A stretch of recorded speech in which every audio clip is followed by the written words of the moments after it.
Within 24 hours of President Trump announcing an extended ceasefire with Iran, a number of cargo ships have been attacked in the Strait of Hormuz.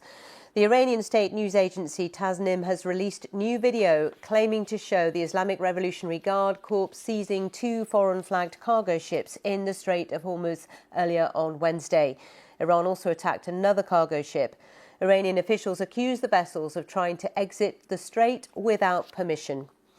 With Iran's ongoing chokehold over the waterway, up to 2,000 vessels are stuck in the Persian Gulf.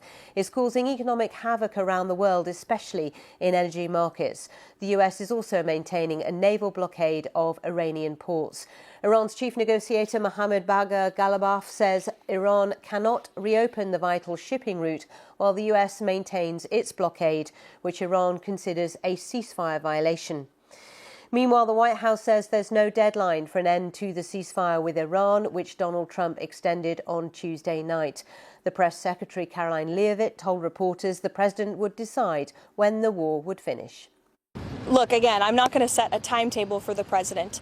He has not done that, and I won't. I know there's been some anonymous sourced reporting that there was maybe a 3 to 5 day deadline. That is not true. The president has not set a deadline himself. Ultimately, he will dictate the timetable. And again, he is satisfied with the naval blockade, and he understands that Iran is in a very weak position, and the cards are in President Trump's hands right now.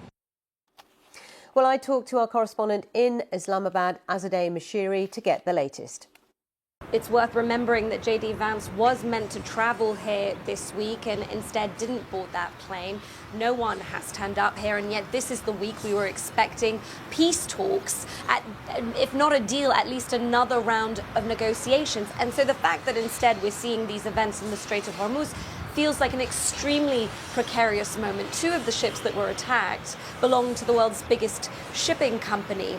Now, none of this, Sally, means that negotiations aren't happening behind the scenes. We are hearing that Pakistan is trying to bridge the gap between the two and is trying to bridge that deep mistrust that runs historically between the United States and Iran. But it does feel like that path towards a mediated solution is being increasingly squeezed.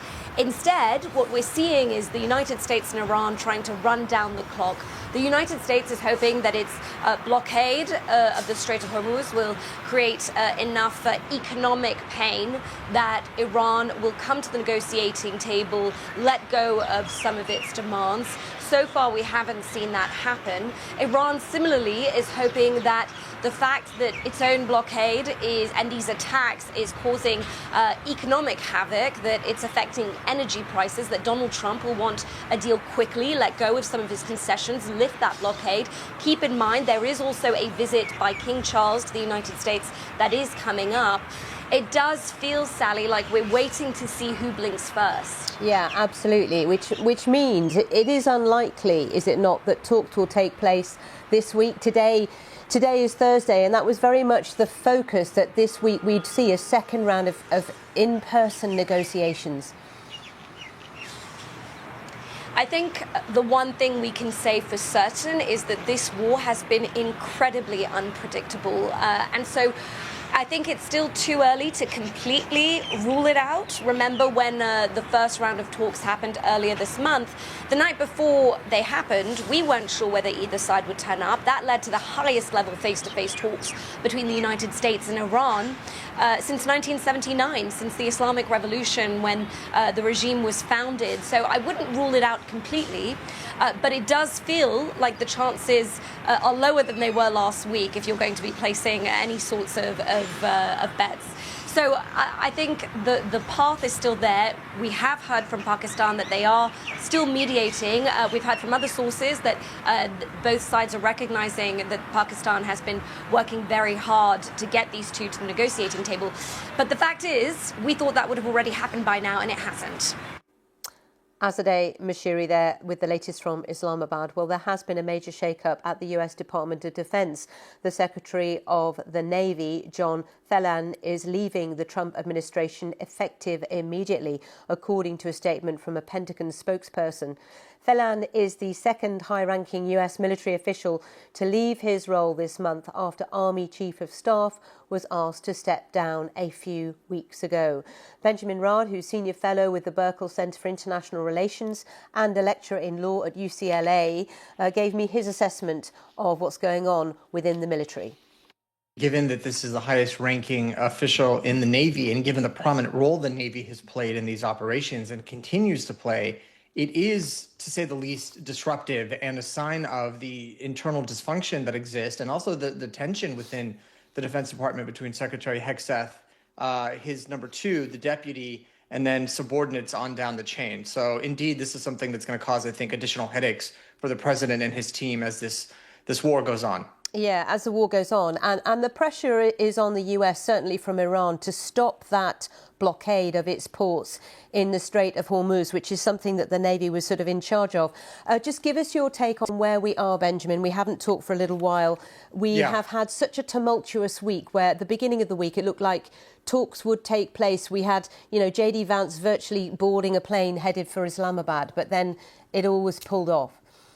So there are two takeaways that I have from this. Number one, I don't think it's quite emphasized enough the degree of damage, of self-inflicted harm that Iran's actions in the Strait are doing to its economy.